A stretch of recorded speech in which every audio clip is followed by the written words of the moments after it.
वीर घातिनी छाड़ी सी सांगी। जय श्री राम मित्रों, मैं नीतू पांडे यूट्यूब चैनल पर आप सबका स्वागत करती हूँ। इस प्रसंग का वर्णन लंका कांड में मिलता है।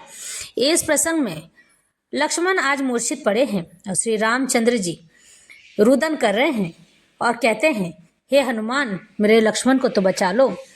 वीर घातिनी छाड़ी सी सांगी, तेज पुंज लक्ष्मण उर लागी। मूर्छा भय शक्ति के लागे, तब चली गयो निकट भय त्यागे। मेघनाद समकोटि सत, जोधा रहे उठाई। जगदाधार शेष किमी, उठे चले खिसियाई। सुन गिरिजा क्रोधा नल जासु, जा रही भुवन चारि दस आसु। सख संग्राम जीति को ताही, से वही सुर नर अग जग न जाही। यह कौतूहल जानई सोई, जा पर कृपा राम के होई। संध्या भई फ्री दो बहनी, लगे समारन निज निज अनी।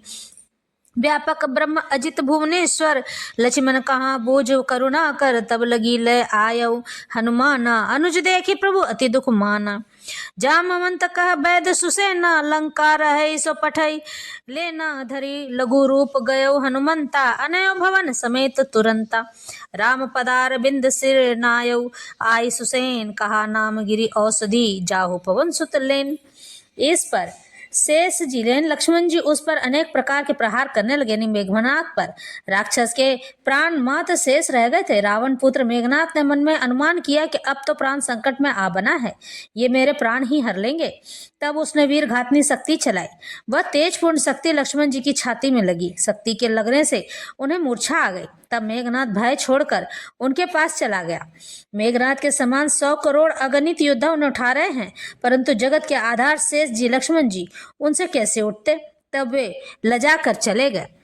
शिव जी कहते हैं, हे गिरिजे सुनो, प्रलय काल में जिन शेषनाग के क्रोध की अग्नि ज्योतों भुवनों को तुरंत ही जला डालती है और देवता मनुष्य तथा समस्त चराचर जीव जिनकी सेवा करते हैं, उनको संग्राम में कौन जीत सकता है। इस लीला को तो वही जान सकता है जिस पर श्री राम की कृपा हुई हो।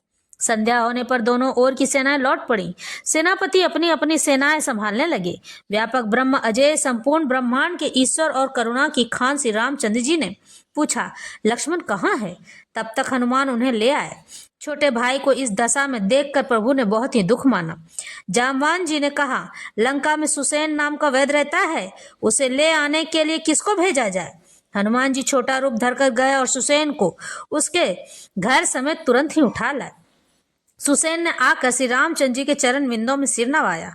उसने पर्वत और औषध का नाम बताया और कहा कि हे पवन पुत्र, औषधि लेने जाओ।